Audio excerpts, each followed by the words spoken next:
आज आपण बनवणार आहे राजमा रेसिपी। एक वाटी भरून राजमा आहे, रात्री भिजत घातला, आता स्वच्छ धुवून आपण कुकरला 5-6 शिट्ट्या काढून घेऊया। आपण आता कुकरच्या 6 शिट्ट्या काढून घेतल्या आहेत, कारण राजमा शिजायला वेळ लागतो ना। चला तर मग आपण आता गॅस बंद करून घेऊया आणि कुकर गार झाल्यावर राजमाची रेसिपी पाहूया। बंद करून घेऊया। झाले 6 शिट्ट्या, पाहूया रेसिपी। राजमा रेसिपीचे साहित्य: 4 टमाटर, कोथिंबीर, लसूण अद्रक पेस्ट पण घ्यायची, मीठ 1 चमचा, कांदा लसूण मसाला 1 चमचा, हळद 1 चमचा, थोडासा हिंग, 1 तेजपत्ता। आपण राजमा उकडून घेतलाय।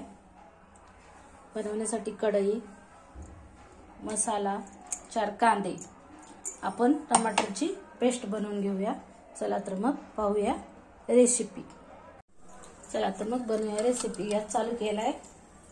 तेल घेऊया, थोडंसं तेल जास्त लागते, 4 चमचे तेल टाकून घेऊया अंदाजे।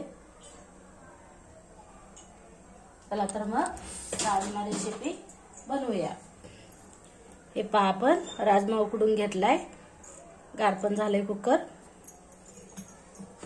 हे जे आहे ना, कांदा, अद्रक, लसूण, कोथिंबीर, 1 टोमॅटो टाकून पेस्ट करून घेतली आणि वेगळे असे 4 टमाटरची पेस्ट केली, कारण राजम्याला टमाटर जास्त लागतात, खूप छान चव येते।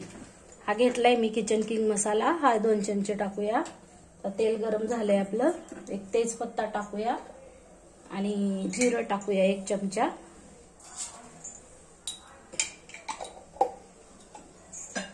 ही जी आपण पेस्ट करून घेतली आहे ना, हे पण याच्यात टाकूया आणि आपली फोडणी तयार करूया।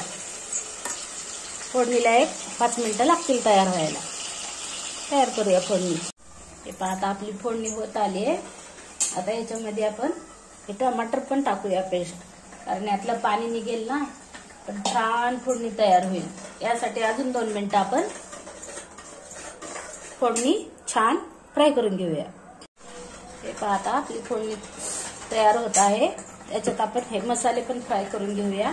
सगळे मसाले, हिंग सगळं टाकूया, म्हणजे आपली फोडणी छान फ्राय होते।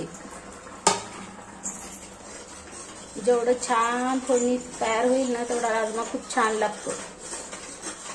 हे पहा, आता आपलं थोडंसं तेल सोडतोय, थोडंसं झाकून ठेवायची फोडणी, म्हणजे खूप छान तयार होते। राजमा रेसिपी आवडली तर व्हिडिओला लाईक करा, शेअर करा, सबस्क्राईब करा। हे पहा, आता फोडणी छान रटारट तेल सोडलंय, शिजलेली आहे फोडणी छान। हे जे राजम्यात पाणी आहे ना, हे एवढंच आपल्याला बस होऊन जाते, दुसरं टाकायची काही गरज पण नाहीये। छान फोडणी होऊ द्यायची। जेवढी छान फोडणी फ्राय होईल ना, थोडा छान राजमा लागतो। भाताबरोबर, भाकरी बरोबर खायला राजमा छान लागतो। थंडीचं चपाती बरोबर खूप छान लागतो। माझी रेसिपी आवडली तर व्हिडिओला लाईक करा, शेअर करा, सबस्क्राईब करा। व्हिडिओ पाहिल्याबद्दल धन्यवाद। भेटूया उद्याच्या रेसिपीमध्ये। आता आपण हे फोडणी टाकून घेऊया। हे पहा, वाव, खूप छान सुगंध येत आहे।